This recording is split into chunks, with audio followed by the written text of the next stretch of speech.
It's the Go Gopher Podcast with Mike Grimm, episode number 184. I am Mike Grimm, voice of the Golden Gophers, and welcome back to the podcast. It is nearly game week for the Golden Gopher football team as the Thursday season opener against Buffalo looms. To get a preview of that game and the season as a whole, I've asked two of the most tied-in Gopher football reporters in the market to join me this week. From the Minnesota Star Tribune, we have the great Randy Johnson. He covers both Gopher football and hockey. And from Gopher Illustrated, we have the talented Ryan Burns. He covers Gopher football with a special emphasis on recruiting. Both guys will give us their thoughts on the approaching 2025 Golden Gopher football season. You won't want to miss it.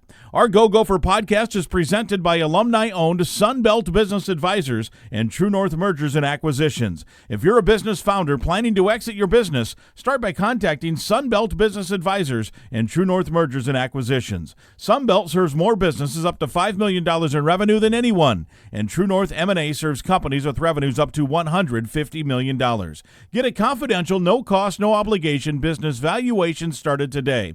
Hey, make the most of your life's work. Visit sunbeltminnesota.com or tnma.com today. Affinity Plus Federal Credit Union's also a big sponsor of the Go Gopher podcast. Life math is complicated, and Affinity Plus Federal Credit Union makes it easier with local financial experts available to help in person or virtually. Go to affinityplus.org/Go Gophers for more info. The Go Gopher podcast is also presented by OnX Maps. Find out how to download the OnX Hunt app for free by listening to the Go Gopher podcast. We're podcasting episode 184 from the Aquarius Home Services studio. We invite you to subscribe to the Go Gopher podcast. It's free to do so. You can also go back and listen to Go Gopher podcasts from previous weeks. Last episode, for example, we did our virtual fan guide with Deputy Athletic Director Mike Wiersbicki. He talked about tickets, promotions, game logistics, traffic, and much, much more. It's still timely, more now than ever, so go back and have a listen. This week, we're talking Gopher football. It's our annual season preview. Ryan Burns and Randy Johnson will join me next. I'm Clay Geary, walk-on turned scholarship wide receiver for Gopher football. And I'm Ben Utek, U of M alumni, Super Bowl champion, and Tony Dungy Uncommon Award winner. We understand championship culture, which is why we're part of the True North family of companies. True North invests in only elite teams, like the champion team at Sunbelt Business Advisors, Minnesota's largest seller of companies. To learn more about True North and our diverse family of independently owned companies, visit TrueNorthEquityPartners.com. Keep the good times rolling without the regrets. Giggly THC beverages are your go-to for bold flavor and smooth vibes. Zero alcohol, no bad decisions. Just THC-infused cocktails, seltzers, and teas packed with natural ingredients and performance-boosting superfoods like ashwagandha and ginseng. Find Giggly at over 500 locations like Total Wine, MGM, and Cub Foods, or shop online at giggly.com. That's GIGLI.com. Ready to upgrade your drink game? Use the code GIGLYNORTH, as in Giggly Talk North. Giggly North, GIGLI North, for 50% off your first order. Giggly, sip smarter, feel better. It is episode 184 as we record this. It's a Friday afternoon, T-minus 6 or so days from the Gopher season opener. Minnesota hosting Buffalo, 7 o'clock Thursday, August 28th. Of course, I am Mike Grimm, and we have our annual season preview. From the Minnesota Star Tribune, we have Randy Johnson. Beat writer's been covering this team, both football and hockey, for a number of years, has his finger on the pulse of it. Randy, always great to have you on our preseason preview. Oh, thanks a lot, Mike. Thanks for having me on. Should be a fun time. And we got Ryan Burns, Gopher Illustrated, a number of different podcasts, Gopher Gridiron Radio, The Pair and a Spare. Is that it? Those two? Just those two, yeah. Yeah, and then, of course, Gopher Illustrated covers the Gophers and then the recruiting scene as well, and it's always a pleasure to have you on the show as well. All right, so we're ready to go here. We're within a week. I want to, first of all, just get your guys' general impression, and there's limited access, I know. It's not like the Vikings where you get to go out and watch practice almost every day, and then players and coaches talk, but that's the way of college football. It's a more guarded setting. So, Burnsy, let's start with you, your impression of 2025 fall camp for the Golden Gophers. They're a very confident group, whether that's from the new quarterback and Drake Lindsay to you talk to PJ Fleck out in Vegas to his numerous availabilities throughout August. he doesn't seem to be throwing cold water on this team, which is interesting. When you think about the early years of when PJ took over, there was a lot of setting expectations, and I'm not telling you he's out here trying to tell the people that this team specifically is going to make the college football playoff. Now, he's talked about it in terms of that should be among the expectations if things go really, really, I'll say it one more time, really well for this team. But it's interesting to hear the confidence that they have going into year 9 because they have so many new pieces offensively, defensively. I think we have a lot of questions about how it all fits. But to me, it's just so fascinating that Fleck is about as confident as I've seen him, at least in the media, throughout his 9 years here. Yeah, he feels good about the team. There's no doubt. Randy, how about you? What is your impression, having seen what you got to see? Yeah, you come out of the pro day the spring, and you see they have 16 guys on that pro day working out for NFL teams, and those represent 16 guys that need to be replaced. That's a pretty tall order. PJ's very confident that they've got the guys to fill those spots. What I've noticed in the 3 times we got to take a look at the practice is, they usually go pretty fast, up tempo. It seems like a little bit even more this year, throwing a lot more at them, especially quarterback. Seems very confident in Drake Lindsay and what he can do and how he can process. I think it helps. He was at the hip of Max Brosmer last year. I think he learned a lot that way. You look at his work ethic, and I think that helps. Just looking on defense, I think Coy gives them some swagger back there, and I think that kind of gets contagious throughout the camp. And then you have a couple of guys up front on the defensive line, and Devin Eastern and Anthony Smith that set a nice tone there too. So to me, it seemed like, they have a lot of confidence going into the season. It's I don't know if a situation where they're overconfident. I wouldn't say that. It's just we'll see what happens once the season starts here. Yeah, and I agree with all of that. I think there's some question marks, as all teams have.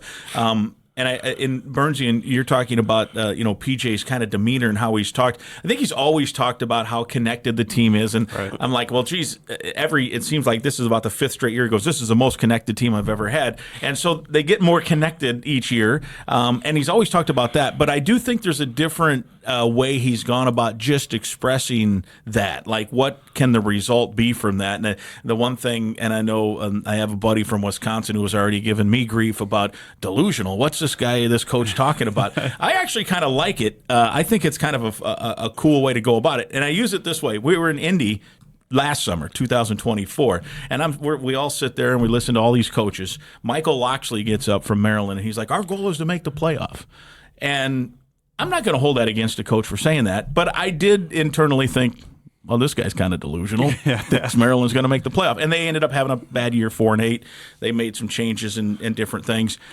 Like 4 coaches later, Kirk Cignetti gets up. He says, we want to make the playoff. And I'm like, you think Loxley's delusional? Yeah. This guy's really delusional. Guess what? Yeah. The dude made the playoffs. So I kind of like the idea, like, yeah, let's be delusional. I don't care what people think. We want to make the college football playoff. And as you said, and I think, Randy, you'd concur, it's not that he's predicting they're going to make the playoffs this year. If they do, beautiful. But I think now, with the expanded playoff, with the way the Big Ten's situated in this whole thing, the expectation should be, and Flex won 9 games, 8 games, 8 games, 8 games, and we talked about it a little yesterday. We were out at the fair.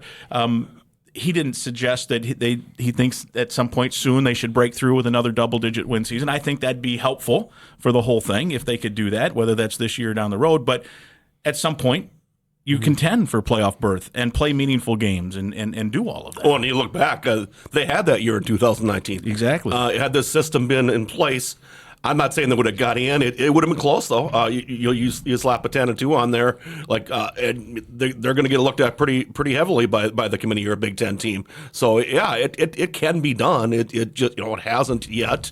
In a way, winning or getting to the Big Ten title game is probably more difficult than getting into the playoff. Yeah, no question, because they're going to take 2 there, and they're probably going to take 5 total. Right. And if you think about 2019.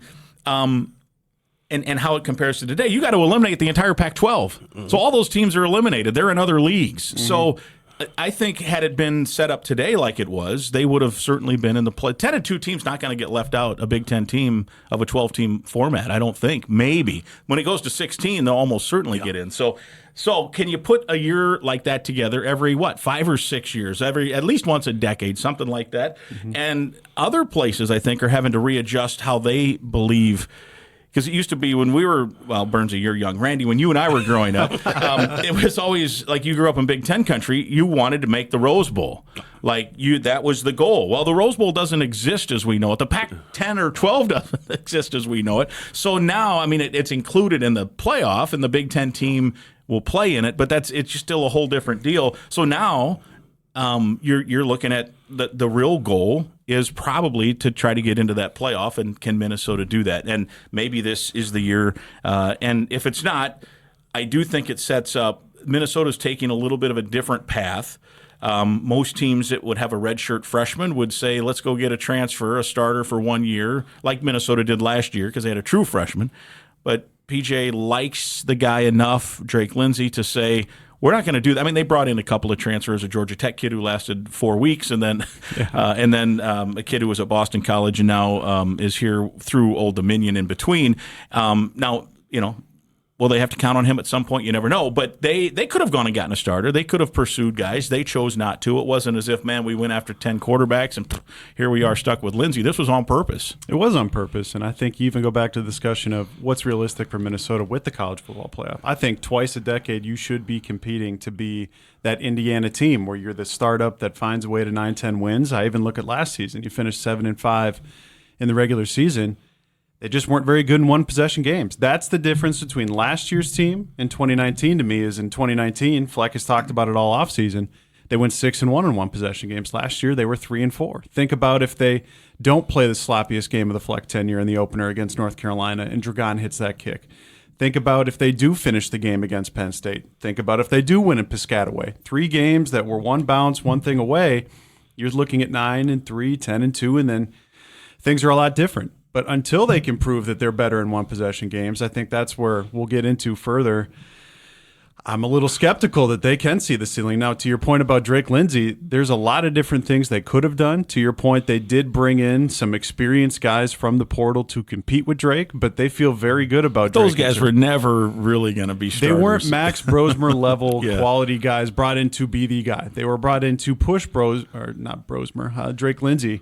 But the thing that they have continued to say behind the scenes or even publicly here, especially since Big Ten Media Days, even bringing Drake as the 4th guy to Big Ten Media Days, they believe in him quite a bit. Now, I can believe in Drake Lindsey, and I think he's going to be a pretty good player here. And I think that's where the number one question I think we all get then is what's the difference between Drake Lindsey and the young man we started 2 years ago, who there was a lot of expectations for Ethan Kaliakmanis, and it didn't go his way in his first year with Greg Harbaugh in Minnesota as being the full-time guy.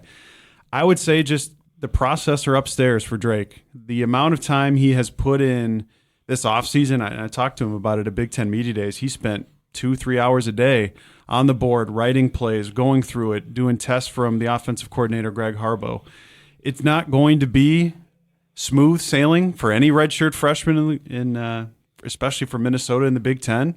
But if he can, after game 1 to when you look up at game 13, the hope would be in 3-4 months we're talking about Drake Lindsey as a cornerstone that they can build around for 2026, and I think he's got the opportunity to do that. I think dovetailing off that too is that I had the opportunity to go down to Fayetteville, Arkansas, and hang out with Drake and his family for a few days and write a story on him. And basically, the maturity level to me, he does not seem like he's a redshirt freshman. He seems like he's a junior or senior. He seems like he's got that leadership ability that he's grown into. He's got people following him around a little bit more. It just seems like he's prepared very well to take this job. Now, there'll be bumps. There'll be bumps along the way. He'll throw some interceptions. There'll be things like that. But it's not going to be for lack of work, and it's not going to be for lack of having a mature, focused approach to the game. Yeah, and if you read the publications, and I guess they're not publications anymore, although there are still some magazines. Randy, when we were growing up, we'd go to the bookstore and you'd buy Phil Steele or Athlons, and it would they still print them, but most everyone now probably track those things and those previews online and what have you. I know there are still the hard copies, which is pretty cool. Every write-up you see with Minnesota, the big question mark is Lindsey, and I understand that. I think I would put that as my, if I'm going to say, hey, what's the big question mark? If this team's going to be really good, as you say, or good, or not good. Correct. I think the X factor is the quarterback. In watching him in practice, I think he's looked great, but I thought Ethan looked great. So the question becomes, can he make Max Brosmer-like decisions? Because I think that's one of the underrated parts of last year. Brosmer, he has when he went to the pro, it wasn't the Senior Bowl, whatever bowl game, Shrine Bowl, whatever the numbers they throw, the RPMs of the ball and the speed, it was like it wowed him, because when you just look at him, he doesn't physically look imposing. It doesn't seem like he has a big arm, and I'm not saying he can throw 70 yards, but the zip that he had, it showed, the RPM, all that stuff was great. So we probably underestimated that part of him. But to me, you look at all the attempts he made, you can probably count on one or two hands the number of bad decisions he made in throwing the ball. He had 6 interceptions, and I think 3 were tip balls. Yep. One was a receiver giving up on a ball that would have been a touchdown, but he just quit running the route. That was, remember that non-conference game, and the receiver got an earful from the head coach after that. Another was Darius Taylor turned the wrong way against Iowa. Right? Just spun, and it was and even the interception against Penn State that was poorly. I think the decision. I talked to PJ about it. That was where the throw should go. He just threw a bad ball. Was one, but the decision was right. He just threw it up and behind, and if he throws it where it's supposed to be, and I think that was a windy day, wasn't it? Maybe that had an impact on it. I can't remember. But that interception, it wasn't like, why in the world would you throw it there? He just, for once in the season, missed it. So that guy made great decisions. So the question is, how many bad decisions will a redshirt freshman quarterback make against Big Ten defenses? And almost, I would narrow it down to exactly that. If he refuses to make bad decisions, then this team's going to be outstanding. Well, the head football coach, as all three of us know, are all around the facility that we're in. The ball is the program. I've heard it now for 9 years, and Max Brosmer took that to a T. 18 touchdowns, 6 interceptions. I don't think 3-to-1 touchdown to interception ratio is necessarily realistic, because I went back and looked, and you can agree or disagree. I went and looked at 4 freshman quarterbacks, and I think all 4, they're going to end up. You had Adam Weber I looked at, Ethan Kaliakmanis, Tanner Morgan, and Mitch Leidner. At least in Minnesota lore, I think Gopher quarterbacks, they're among the pretty good ones, or at least Ethan's going to be a third-year starter now here in the Big Ten. All in their first seasons as a starter, none of them had a higher completion percentage than 58%. I expect Drake to surpass that and be around 60, 61%. Now, I don't expect him to throw 24 touchdown passes like Adam Weber did. I also don't expect him to have 19 interceptions, of which I think the head football coach would, I think by Game 7, potentially have an aneurysm. That would be a problem. That would be a problem. But if we can just see Drake Lindsey complete, say, 61% of his passes, which is about average, slightly below average compared to what we saw among Big Ten quarterbacks, and then say he threw 17 touchdown passes and 9 or 10 interceptions. Yeah. That'd be a heck of a freshman year. And that'd be among the best we've seen in modern Gopher football history with something like that. If those are the numbers he puts up, this will be a pretty good football team. And if that's the case, there's a ceiling with this team yet, especially with Darius Taylor coming back and some of the other skill position guys that they have. But realistic expectations for Drake Lindsey, I think, need to be set with something like that. It's not going to be 30-6 like Tanner did or whatever in 2019, 30 and whatever he had. Well, even Tanner's first season. Now, he did split with Zach Anixted, but he wasn't much good. There's a reason they split. Now, there's expectations, and then there's realistic for even, say, next year for Drake. But if he can put up those type of numbers that I'm talking about, 61% completion, 2-to-1 touchdown to interception, and I'm even not even saying they're going to just hide him. Max Brosmer threw the ball 400 times last year. I'm not telling you they're going to go back to 2013 with Ethan, where they barely threw it 21 times a game. I think there's a middle ground in between, because I think the offensive coordinator and Greg Harbaugh is as confident as I've seen, and he's talked about it throughout fall camp, that they are matching the workload, at least, that they put on Brosmer last year, at least with what they've done here with Lindsey. Yeah. Now, the proof is in the pudding, to your point. I've seen Gopher quarterbacks like you. They look great in practice, and then when the lights come on, either Thursday night, now Friday night, multiple Friday night games for the Gophers, or Saturday afternoon, it didn't always go well. So it's going to be fascinating to see how he continues to get better from game 1 to game 13. And you look at it too, if he turns out to be the answer at quarterback that they're looking for, I think that'll come off as a coup for PJ, because there you're not having to spend in the portal for a high priced quarterback. You develop one, you can use that money for a different position to shore up. Yeah, especially as you look forward to next year replacing Anthony Smith, Devin Easton. They're going to have to spend a lot of money in the portal at defensive line, and you're going to have to pay the quarterback, but it's, to Randy's point, you'll get a little bit, in my opinion, of a hometown discount at that point.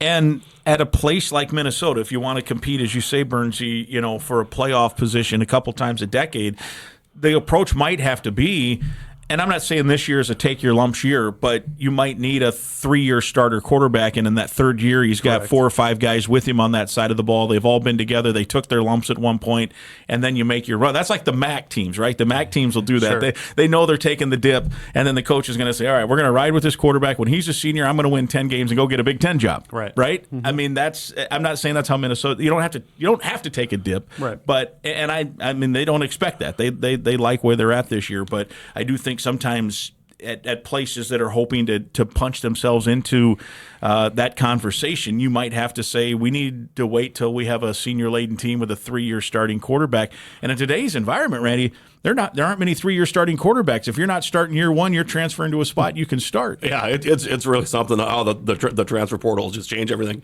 Like when you were talking about develop a guy for 3 years. I'm thinking that's like how it used to be. It's and we just don't see that anymore. It's an instant gratification society here with football too. And if they can get a good season out of Drake here, all the better for him. Yeah, and it's funny because I said on the radio with PJ on Monday's show that they're kind of taking a unique approach. Most everyone, if they had a redshirt freshman, would get would go out and get a guy to start and then let the guy start next year. But I did have a guy reach out on Twitter and say, actually, there's a few more. I didn't realize it, but I think he said 5 of the top 10 preseason top 10 teams are doing redshirt freshmen or in-house guys, non-transfers. Notre Dame, I think, just announced. Was it Clemson starting a redshirt freshman? I can't remember. But anyway, if people want to check, they can find it. But so maybe it's not as unique as I think. But if you're preseason top 10, you're probably getting a 5-star kid that might be considered a little more ready than a redshirt freshman who Minnesota was frankly his best offer, right? Yes, and that's where I think those teams in the top 10, I think they probably have a little bit more prospect. I mean, Ohio State, I think, is a redshirt. Just insane. But he was a transfer, though, right? He was at Alabama for a minute. I think a lot of these guys are 4 or 5-star guys, where Drake was right on the cusp. I mean, I'm not here to tell you Drake was some no star, low 3-star. He was almost a 4-star, at least for us at 24/7 Sports, and he had an outstanding senior year down there in Arkansas, to the point where I remember the Arkansas offensive coordinator came to the game where P.J. Fleck and Greg Harbaugh were there watching the state championship game, because just previous to that, Arkansas had fired their offensive coordinator. The new coordinator comes in. I don't think it's a coincidence that he then goes and checks out a young man who has a lot of connections to the University of Arkansas. Yeah, wow. But even then, Drake stayed loyal, and now we're going to see what they have in him. Yeah, and Drake has talked about that.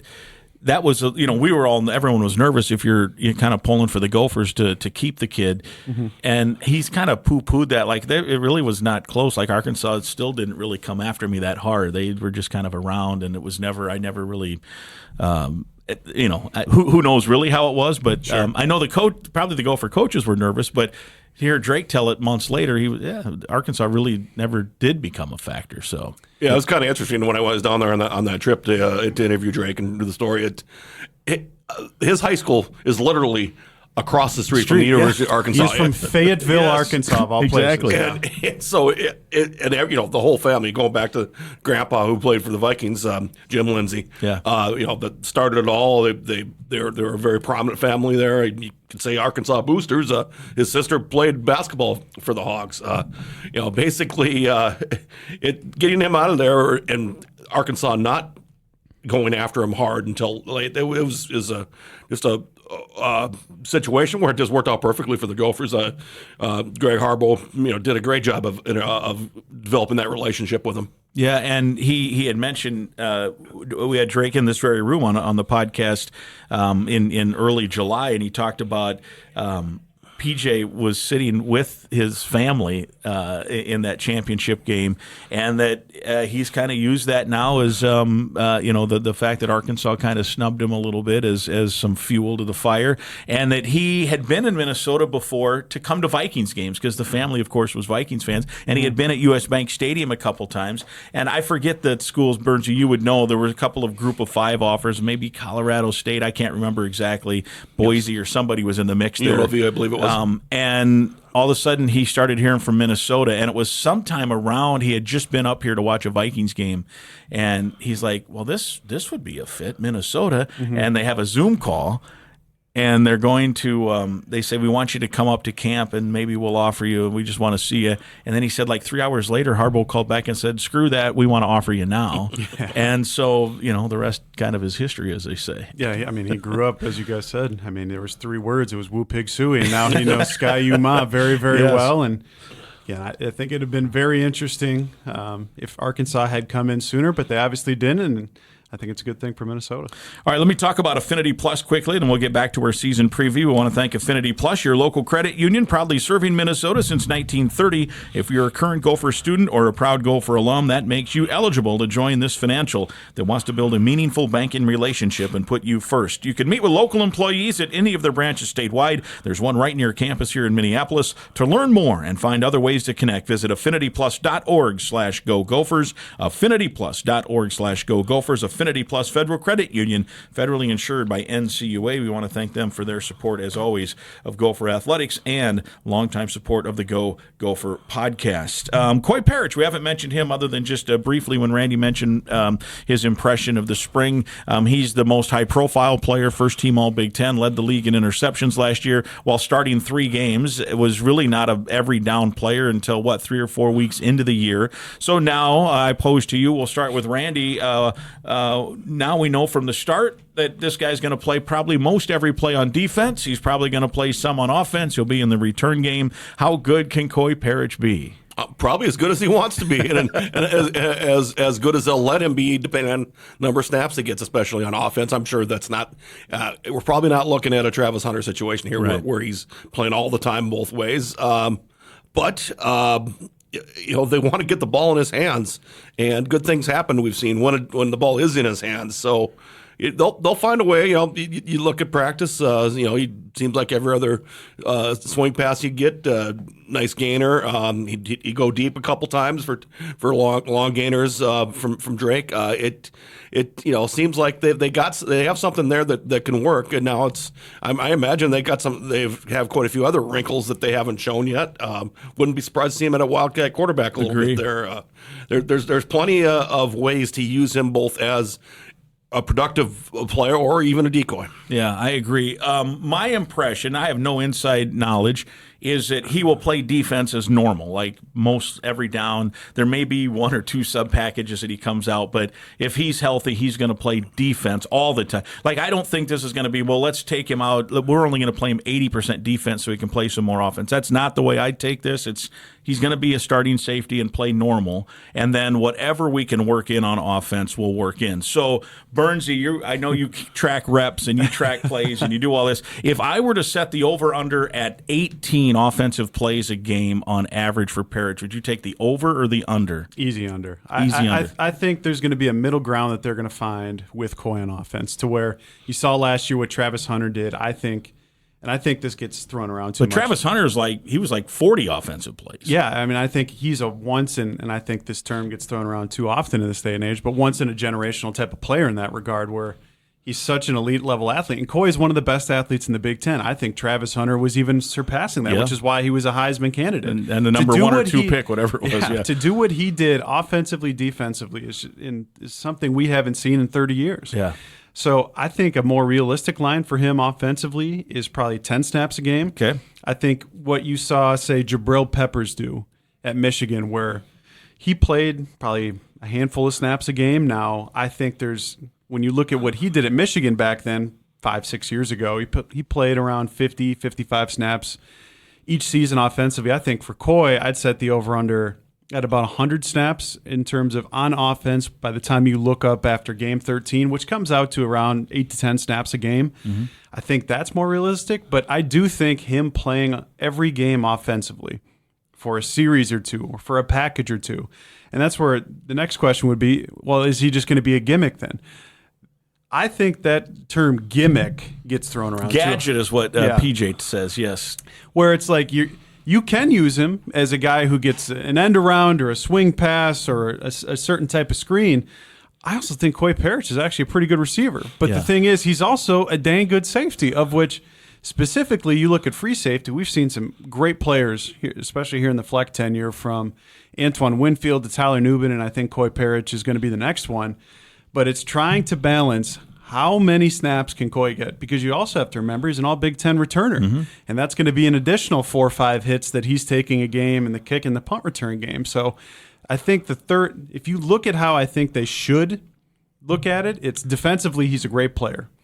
And then return-wise, he's also pretty dang good, and that's a return unit that has struggled, and I'll be the first one to tell you that if you listen to me. Unfortunately, throughout the years, the return game for Minnesota and PJ Fleck hasn't been great. I hope he's the first one to have a return touchdown since 2018. Mm-hmm. And then if you also can mix him in for a few snaps offensively, I think that'd be great. But, I mean, what do you think, Randy? Yeah, I think you want to limit the number of hits he takes. You like him back there at safety delivering the hits on the opponent. You don't want to have him take too many himself when he's on offense. He's going to take some on special teams on the return game, but I think you're looking for sure thing type plays. Big hitters. Get him out in space somehow, and where he's maybe not maybe he can scoot out of bounds if he needs to. That's not his MO, but right. There's ways he can do to protect himself. I'm not saying he's fragile or anything like that, but. You just don't want to get him worn to the ground too much. And wear him out. So I maybe then when I put the over under at 18, I thought that was a good number of. I thought that would be the number. Because PJ has specifically said it's not a gadget. To me, if he's playing 7 offensive plays or 6, it's a gadget. That's a gadget. That's to not be a gadget. You got to play 15 plays or more. I think you got to. The other thing I think he'll do. Again, no inside knowledge whatsoever, is he's going to line up at receiver and not be a factor at all. Like he's going to run a pattern. Now, he might be an intended target, but he's going to be covered. Mm-hmm. So those plays are there is no hit, so he runs 50 yards. He's young. He can do that. I'm taking over 10 plays. Okay. What would you take? What's a good over-under on offense? I thought 18 was good, but I got shot down in a big way there. I'll split it somewhere toward the middle there. Okay. 12.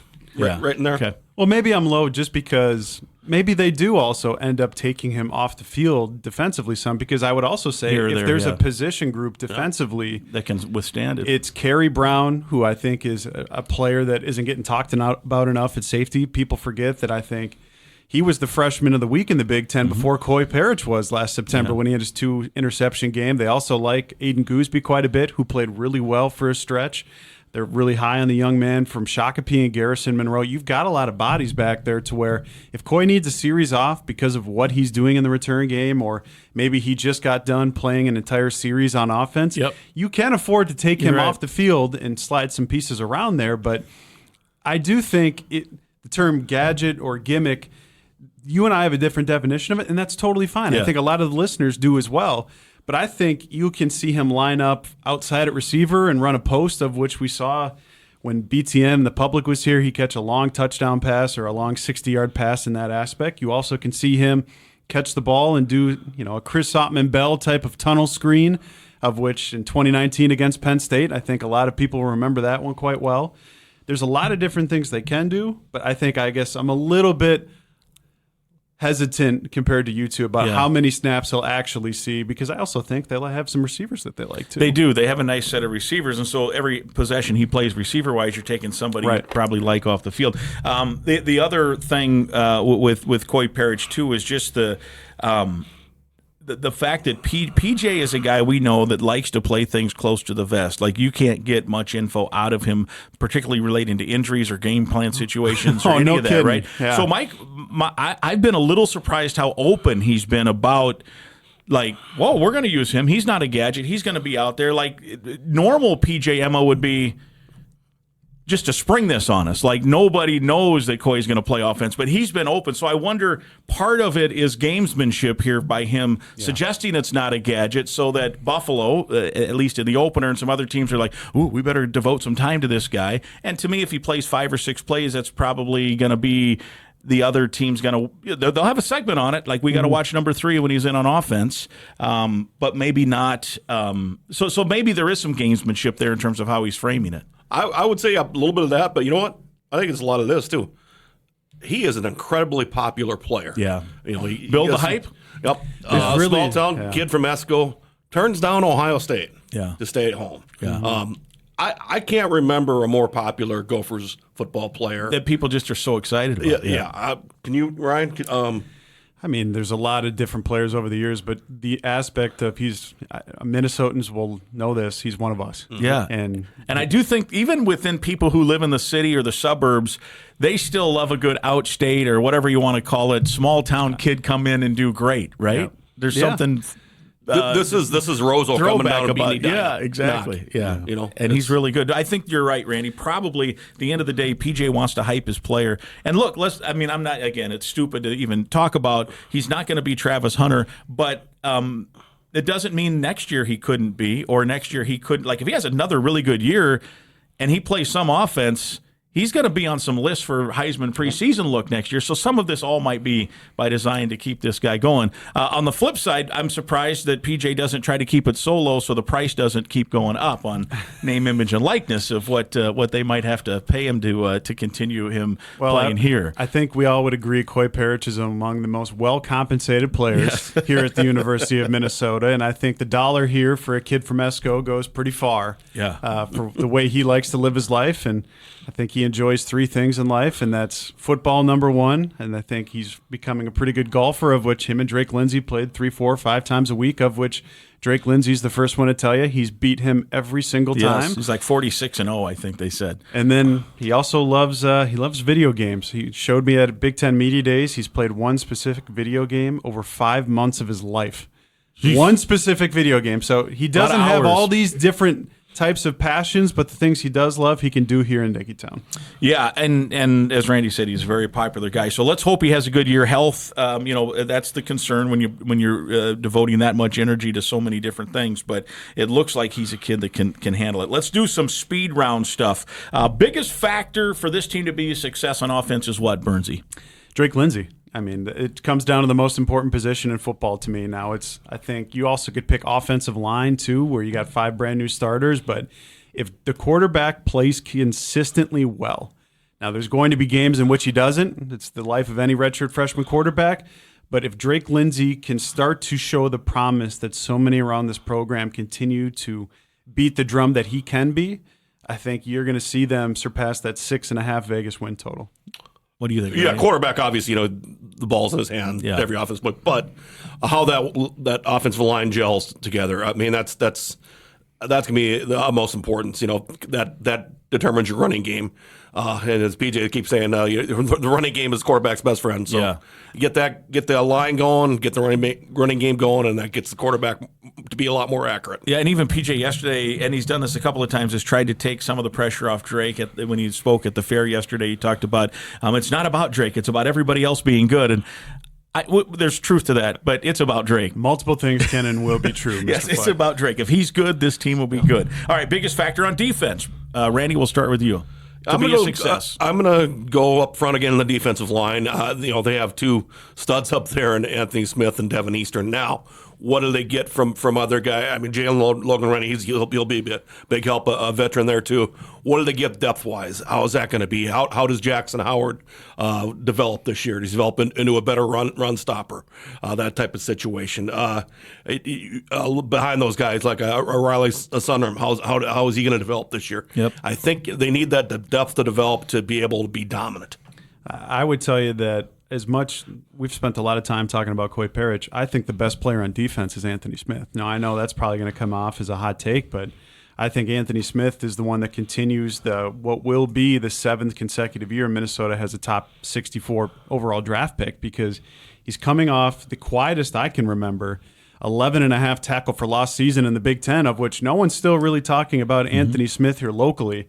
I think he has the opportunity to be the he closed last year, right? I mean, his last starting season, right? I mean, he had 1 tackle for loss, I think, in the first 6 games, and then starting in that UCLA game, I mean, he came on and shot out of a cannon for those final few games. But if he can be the game wrecker like Rashid Hagman was back in the day for his final season, I think that could be a lot of fun. But I'll also say they need guys in the back 2 lines there to replace Cody Lindenberg and Justin Wally and Ethan Robinson, who did so much for that football team. They need to have some impact players at corner and at linebacker step up. Yeah, that's to me the key, the biggest thing, because we know the safeties are good, and there's going to be, I think we'll be okay on the offensive line as we watch, or defensive line, because you got a guy like, and there's some experience. You got Smith, you got Devin Eastern, who's going to be, I think he's ready to have kind of a senior year that's a breakout. You don't usually think of seniors as a breakout, but I think people will notice he's going to get drafted, that kind of stuff. But I think the corners, I think in my time, 20 years here now, this is starting my 20th year, Justin Wally might be the most underappreciated player the Gophers have had. I mean, that guy's a 4-year starter. Last year, people that was one of the great years a cornerback can have at Minnesota. I mean, it was unbelievable. He basically, outside of brandishing a weapon, he basically single-handedly won the last drive. It was Parrish who got all the credit, but it was that last drive. Wally broke up every single threat on that He and Eric Murray are going to be 2 of the most underappreciated Gopher defensive players that I can remember. And even then, he still wasn't getting much love. He got drafted in the 3rd round. Half the country thought, well, why would you pick him so soon? He had a 5th round grade, and then he's going to start probably, and then he has this unfortunate knee injury. But I think we're probably to replace him. That's a big loss to me. And then on the other side, Ethan Robinson gave them an unbelievable year. Great tackler, covered guy, didn't get beat much. Yep. He gave up some stuff underneath, but he was able to tackle. And so Zaquan Bryant started. Wally missed a couple games last year. Bryant started very efficient, very good. So I think that spot's going to be all right. The other one is going to be somebody that's not played much, correct, and that gets a little scary. So hopefully Anthony Smith and company's putting some pressure on. Yeah, if you put pressure on the quarterback, it makes cornerbacks' lives much easier. But to your point, even Zaquan Bryant's only played about 200 snaps in the Big Ten, and that other one is a complete unknown right now. And none of them have played. So, and you got to cover if you're going to be a top 5 defense, and that's what their goal is. They were top 5, top 10 last year in yards and points allowed and that kind of stuff. You're going to need a couple guys that can cover. So hopefully some of those guys step up. All right, another quick one. Candidate to break out for the Gophers. I know Randy, you and I talked. We got even money. In fact, you got to bet $100 to win $1 on who Burnsy's going to say here, candidate for breakout player. Well, I'll take the low-hanging fruit because I've been trying to, and I know this, I've been using this term too often, but I've been trying to bang the drum for him essentially since spring ball, but it's the kid from Mankato West, Jalen Smith, of which... I'll take my $1, by the way. I think the rise that young man has had from after his redshirt season, we're talking about a kid who hasn't caught a pass yet, and frankly, I'm to the point now where it wouldn't shock me if he leads the team in catches. Mm-hmm. I agree. I think he's going to be a candidate along with Darius Taylor and Javon Tracy from Miami of Ohio, but all Jalen Smith continues to do at practices where the media is at. Now, I know it's a very small sample size, say 10% of what the practices they've had in the spring and in the fall.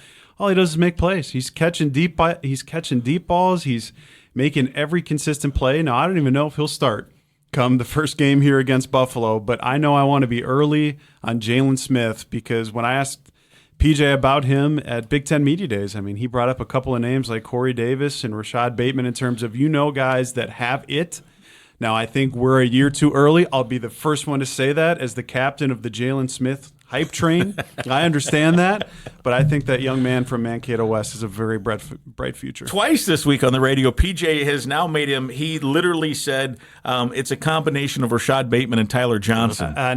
Two of the greatest, maybe the two greatest receivers in school history. Don't let Ron Johnson hear that. Yeah, Eric Decker somewhere is probably listening as well, saying, hey, hold my beer here. But he's looked great. I mean, in the open practices, he has 3 touchdowns from Lindsey over 60 yards or 55 yards. I think it was 55, 65, and 70 yards on 3 plays, and so they're not scared to throw it to him.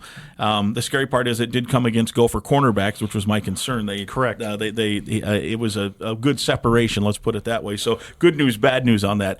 Who's your breakout candidate? I know he probably sniped yours. Well, I would have put Jalen Smith up there, but I'm going to go a little bit out of left field. I'm going to go with Tom Weston, the punter from Australia. Yeah, I think he's gonna have a very important role in this team. I think if they can gain, say 10 more yards either way on punt and preventing returns, that's going to be bode very well for the team. Yeah. You just look at last year with Mark Crawford in the UCLA game. It's coming. They're down. Was it 14-10? About 3 minutes left. PJ punts. They get it down inside the 5. They pin them there. They stop them. Use their timeouts. Get the ball back and score. That's the ability. You get a punter like that can put the opponent down inside their 5 like that. And Weston, the time we've seen him in practice, he looked pretty impressive in doing that. So it's I think if he can keep that up, I think they got a good weapon there. Well, I'll tell you, Grimmer, I think you and I have spent a lot of time in the last 5-10 years talking about Iowa punting, and that's one of the ways where Iowa is consistently You want to be good. like Iowa punting, you just don't want to punt 11 times like punting they do. Punting is winning at Iowa, but you also yes. want to have the punters that they've had. Yeah. And that's the hidden yards aspect of the way PJ Fleck likes to call football games is field possession matters. Now, Mark Crawford, I think we all appreciate what he did, and I think he played 53 games for the Gophers, but he'd give you 41 yards if you needed 41 yards. If you needed 51, he'd give you 41. He could pin you inside the 15. I wonder how much, though, was by design, too, though. Iowa was willing to cut Torrey Taylor loose. Right. Punt it 70 yards. We think we got guys that can go tackle. Sure. Minnesota, I don't think thinks that. It's just philosophically not what they do. They love that no one gets return yards because it's always a 42-yard punt and a fair catch. Like, I watched Crawford in practice. He could punt it 70 yards downfield. Mm-hmm. I think some of it's by design. The question is, with Weston, will they change it? I think both is true. I would just tell you, I think the ball comes off Weston's foot. Agreed. Different than it did Crawford. I think he's got a chance to be hopefully the best punter since Pete Mortell and what he did in terms of flipping the field. Because that's been an aspect. You flip the field once, it can change the game. Correct. Twice, you probably win the game. And to have that ability, of which I think they'll have either with Tom Weston or the UCLA transfer, Brody Richter, is a hidden part of this season to where if they can flip the field against some of these home games where it's going to be critical, say in the Rutgers, the Nebraska, and the Michigan States, some swing games, that could be a huge aspect where you look back and say, how did Minnesota actually get this one-possession game done?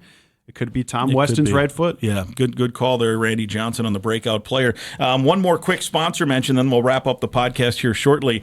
This might be up Burnsy's alley, the onX Hunt app. If you've ever driven past a piece of land and wondered who owns that, or maybe you need to know exactly where a property line runs, well, onX Hunt comes into play with that. And it's not just for hunters. There are folks using onX for their jobs every day throughout the country, farmers and ranchers mapping out fields, wildland firefighters navigating through tough terrain, construction workers needing to know where the property line starts and ends. The app offers something for everyone. If you need the best land ownership maps, aerial imagery, and property boundaries in your pocket, onX Hunt is the tool for the job. You can try it for free. Download onX Hunt in the app or Google Play Store or visit onxmaps.com/hunt to get started. Do you use that? I use it every day now that I'm trying to Are figure you scouting now? I am. I'm scouting now. I'm trying to find out where property lines are. If I drive past the field and I see a nice buck out there, or if I'm in western Minnesota and I see a bunch of ducks in a slough, it's very easy to find out who owns that piece of property, and then it's a tool for an outdoorsman that has changed the game for me. Is that right? No kidding. Well, an unpaid endorsement here. Correct. From although I am lunch will be on me, guys. We're going to head over to the stadium here after we're done recording for the food tasting. Yeah, so you're such a giver. It's on Grimmer. me. Yeah, that is awfully big. You, Mike. It is. I'm a giver. That's for sure. Okay, couple more quickies, and then we'll be on with it. I love as a guy who wants to see new stuff because look, I've been to East Lansing enough. I don't need to go. I mean, obviously you're going to go again, but if East Lansing, nothing against East Lansing or West Lafayette or some of these places, I love this road schedule. And in the summer, you hear this a lot. What road game you going to? What road game you going to? And usually there's one. On a real good year, there's two where somebody's going, man, I can't decide whether it's Colorado or Chapel Hill, or those weren't the same year, but what we're talking about this year. Every road game is there's something unique about it. You got a game at Wrigley Field, which in a lot of years that would have been the highlight or would be the highlight. And for some people it might be. Cubs fans, that's going to be kind of cool to go down and watch the Gophers play if you're a Cubs fan that happens to be a Gopher fan as well. At Iowa's always good because it's the battle for the pig, so there's never anything wrong with that. The Horseshoe's a legendary place. You're at Ohio State. Brand new place at Oregon, never played there. That'll be the last Big Ten stadium that I have not been to, and for obvious reasons. Everything off the bucket list. Getting the bucket list checked. And then, of course, at Cal, which to me is going to be no picnic. They are starting a freshman quarterback. I felt better about that game when I read that news. I don't know how I'm going to pronounce that name, but you've got a few weeks to figure it out. We'll figure it out when we get there. But in some years at Cal would be a great. You go out to California and spend the weekend. Heck of a, I think, for the fans. PJ might think differently. He might think, God, I'm thinking at Iowa, at Oregon, at Ohio State. None of those three games sound real good. Mm-hmm. And frankly, November in Chicago along the lakeshore doesn't sound like a real picnic. And at Cal, a Power 4 team, and Big Ten teams that go west don't always succeed. So it's a tough schedule for the team. But if you're a fan, you've got some options here, Bernsey. Oh, I'm excited. I know three in particular for me is that game out at Cal Berkeley, get to fly into San Francisco or somewhere out there. You can make a little bit of a long weekend out of it, or even getting into Eugene, a new place in that. I'm even excited to go to Wrigley. Yeah. Of which I'm not even a Cubs fan, and I've seen plenty and who would want to be a Cubs fan? Yeah.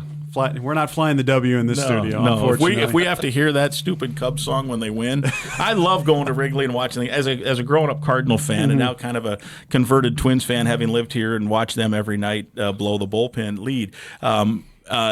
But I've been to Wrigley probably 50 times in my life. Mm-hmm. Awesome place to watch it. But when the Cubs win and that stupid song comes on at the end, I want to vomit. Yeah. Anyway, I hijacked the conversation. But if you're a regional fan, making the drive down to Chicago is an easy one. Yeah. Or if you want to make a trip out of it, which I know many people do, you can go to the West Coast and either go see them take on Cal, which I think will be a really fun environment. And the same thing goes for when you take on Oregon in Eugene.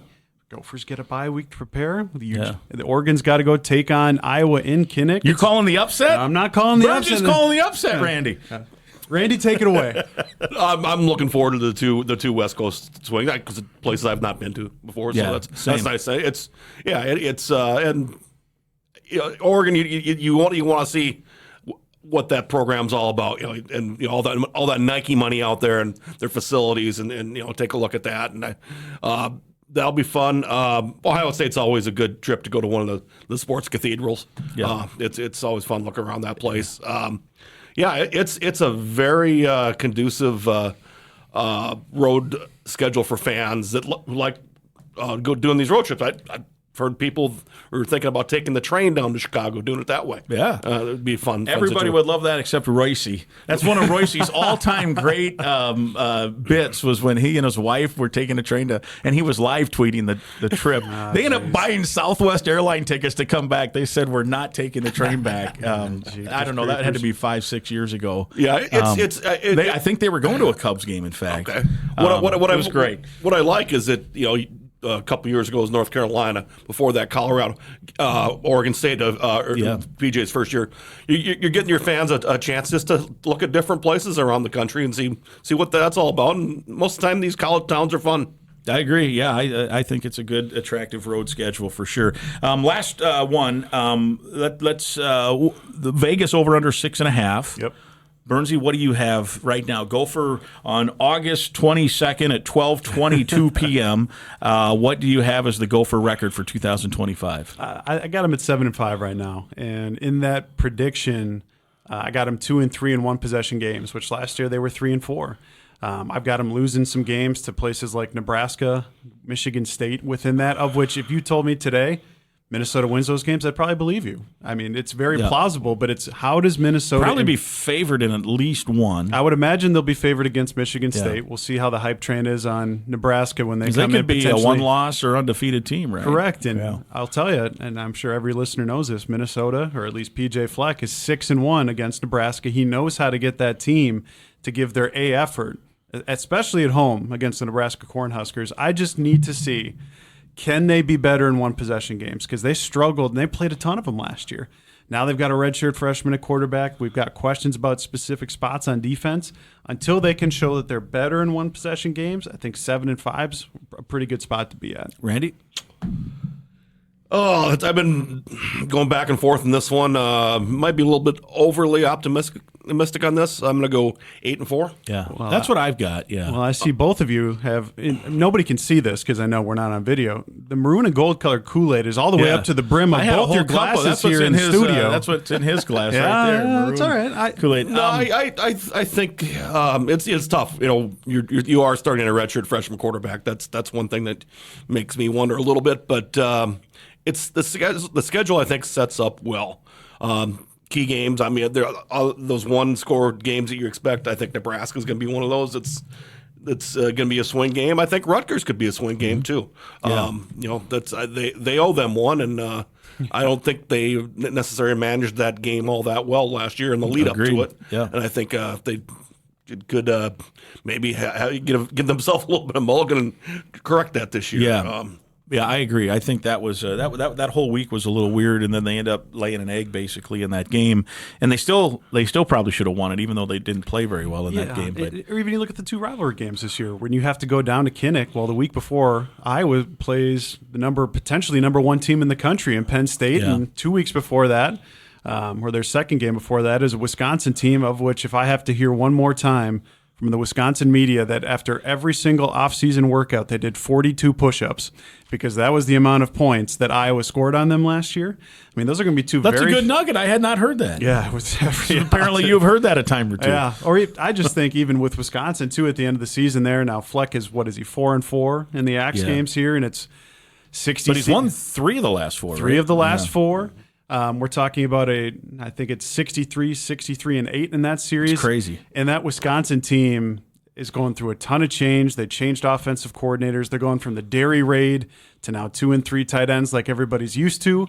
And Wisconsin's probably got the most difficult schedule in the Big Ten. I mean, if the schedule proves to be as hard and they're not as good as they hope, that game – They might have mailed it in by that time. Well, I even look at. Who knows? I mean, on the flip side, if they're really good and they pull off some upsets, that could be a much harder game than people think. I'll be the first one to tell you here as I'm slapping my suspenders to my chest here. I love a stroll down Narrative Street. Yeah. But even the week prior to Wisconsin coming to Huntington Bank Stadium, that's going to be a very emotional game for them. Not only is it senior day, but Brett Bielema has returned to Madison, of which I can assure you, Barry Alvarez, whatever they got left in the tank is going to be running down into that locker room to tell Luke Fickell, get them boys to play well on senior day when Bielema comes back down to town. Well, and Illinois could be playing for a potential. I mean, they're the kind of the sneaky pick of the Big Ten. I'm not going to say the Indiana of this year because Indiana, there is. I mean, you'd need Purdue or something to do that. But, Indiana was on nobody's radar. Right. Illinois is on the radar. But they could be playing for trying to stay in the playoff chase at that point. Correct. I mean, it's going to be – so to Randy's point, though, I think the schedule sets up well to where I think there's more avenues to be 8-4 than there is 6-6.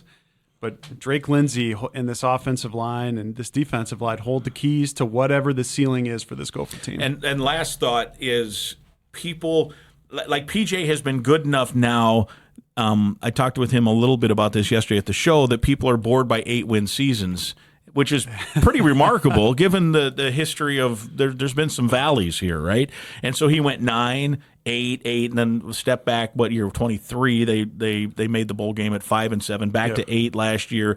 And so if he goes 7-5 and wins a bowl game, that'd be 8. If he goes 8-4, like Randy thinks, and loses a bowl game, that'd be 8. If he wins it, it's up to 9.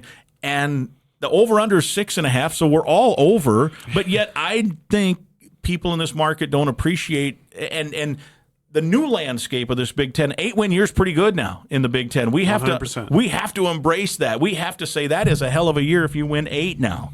Like people at Wisconsin are really going to struggle with the new landscape because they're, now it's been a minute, but, pre-2019, 19 and pre-4, they're used to winning 9, 10, 11. In today's day and age, that's going to be hard to do in an 18-team league with no divisions and everything else. You have to embrace that. 9 wins, if it gets to 16 teams in a postseason playoff, there's going to be a 9-win Big Ten team that makes it some year, and maybe many years. Mm-hmm. So 9 wins isn't bad. It's kind of like the NFL, 9 and 7. That you can get into the postseason now. Mm-hmm. Like it's 2 over 500. People will poo-poo. 8 and 4 would be a heck of a year. If they get to 9, I've seen some people predict that this year. That with a redshirt freshman quarterback, then give him the Coach of the Year award. Yeah. It's tough to argue because again, I'm 33 years old. When I grew up, the Gopher football program. People being bored with 7, 8 wins. Are you kidding me? Yeah. Now, I understand that the floor of this program, at least in my opinion, has never been higher. And I know people want to see a ceiling season like 2019. I'm not here to tell them I disagree with them. They need that. I agree. And I think if Drake Lindsay is what they think they are, to your point, by 26 and 27, and you can build around that, hopefully you can have that type of season. I just don't know that when I look at this 2025 team, it's tough for a guy who's going to be making his first career start on Thursday night to really say it's going to go incredibly, incredibly well. But I get it to your point. I'll even kick it over to Randy. It's just if we're getting bored with 7, 8 wins, go ask a Wisconsin fan who that program might miss a bowl game for the second consecutive season. Yeah. I look at it this way, too, that people getting bored with a 8-win season, 7-win season. I think it's kind of a product of the fact that we're in a pro market. I agree. It's people are used to the hiring and firing aspect of the pro teams, where if it doesn't go their way, fire them, that type of thing. And I think we have more casual Gophers football fans, people that might in this market. That might be their main thing is the Twins, Vikings, Wolves, Wild, whatever. Then they jump on. They take a look at the Gophers when they're in. It's easy to jump off if they're not like undefeated or something like that. It kind of strikes me that I just talking to people randomly. They forgot that in 2019 they finished number 10 in the country in the final polls. That hadn't happened since 1962. Mm-hmm. And people, there is a trophy that says Big Ten West champion. I get it; it's a tie. For some reason in football, we don't seem to do that. If you tie in the Big Ten championship and you're the 2 seed in basketball, and you're the 2 seed in the NCAA or in the Big Ten tournament, you're still hanging banners and stuff. But for some reason, people want to. Like they lost a tiebreaker, yes, but they want a tie's a tie anyway. It's a pet peeve of mine. People don't want to. Well, yeah, but that doesn't. Well, so if 3 teams tie for the Big Ten men's basketball championship and the 3 seed in the Big Ten tournament, you think they're not hanging a banner and thumping their chest? Come on. Perspective is everything in life. You've taught me that since I was a young whippersnapper. I've tried. I've tried. That's for sure. Even this week, they do the $10 ticket deal, and then I watch people respond to that on social media, and that's as Richard Pitino used to say, Grimmer, don't look at that stuff. But sometimes I can't resist, so I'm strumming through there, and so many people are like, play somebody good, play a meaningful game in November and get back to me, and I'm like, every November PJ's coached except maybe one. They've played almost every November games, had some meaning to it. They're trying to get – now, they never did break through, and that's true. But I think, Randy, you're hitting on this idea, this casual stuff. People really – when have the Gophers ever been good? Well, they've been pretty good. The difference between good and great, we can certainly get into, but they are a good Big Ten program. Yeah. To your point, I think in the last 5 full seasons, they have won 8 or more games. Now, they've only won 10 or more games once in that. And again, that's the difference between the floor and the ceiling. We all 3 of us agree there is hope for a ceiling season here in the next few years. I think we all would expect that, and I think that's realistic. But you also have to acknowledge all 3 of us have now said we think 7, 8 wins. Well, it didn't even used to be a handful of years ago. We were just hoping they were going to get to a bowl game. Yeah. And the other thing I think that's changed, I think it really did start, in the Kill era, where you go into every game thinking you can win it. Mm-hmm. Like there was a time. Now sometimes it was just because the have and have-nots, the gap, but you go in now. I mean, you look at the schedule at Ohio State, at Oregon. I'm not real I'm not trying to with suggest that you. those are okay. But by and large, there would have been years where, well, not that long ago when Wisconsin comes to your place, you're not thinking you're going to win that game. Many years, yeah. And so that has also changed a little bit. And look, they've got a beautiful facility. The weight room's great. So there are some things that the new folks have that have helped. But I think they've put it in a spot. And I would agree, you want that breakout year at some point again, get to a double-digit win. But I think an 8-win year would be a really good year here, given the schedule, given the landscape, and just generally in the future. That's just where you go. They don't build all those beautiful new casinos out in Las Vegas by losing money. So Yeah. if they had still less than a week from the season starting, have them at 6.5, I think perspective there is very important. Yeah. All right. Well, hey guys, let's go eat. Lunch on me. It's the food tasting. Always fun to banter about. And football is here. Our lives as we know it are now held hostage by the little pigskin. It's what we signed up for. I'm Yes, excited sir. for the season. Can't wait. Loving it. All Loving right, it. Randy, where can people find all of your stuff? Star Tribune, StarTribune.com/Gophers. Okay, very good. And Mr. Burns? Well, unfortunately, if they want to listen to my dulcet tones, there's other podcasts, Yeah. as you mentioned, Gopher Gridiron Radio, Pair and a Spare podcast, or you can read my work in written form at gopherillustrated.com. Great. And Chip Scoggins, and I forget who's the other guy on that one? You've shared a room with him quite a bit, Mr. Justin Garden. Oh, he's on that. I've never listened, so I was always wondering. You who old was on married that. couple, the two of you. The Bickersons. All right, that's it. We've had fun. Episode 184. We'll talk to you on the radio Thursday night. My thanks to Randy Johnson from the Minnesota Star Tribune and Ryan Burns from Gopher Illustrated for providing some outstanding insight to the upcoming Golden Gopher football season. Be sure to follow their work all year long as they're outstanding in what they do. Episode 184 is presented by Sunbelt Business Advisors and True North Mergers and Acquisitions. If you're buying or selling a business, visit sunbeltminnesota.com or tnma.com. We're also partnered with Affinity Plus Federal Credit Union, a locally member-owned full-service financial invested in you. You can learn more at affinityplus.org/Go Gophers. That's affinityplus.org/Go Gophers.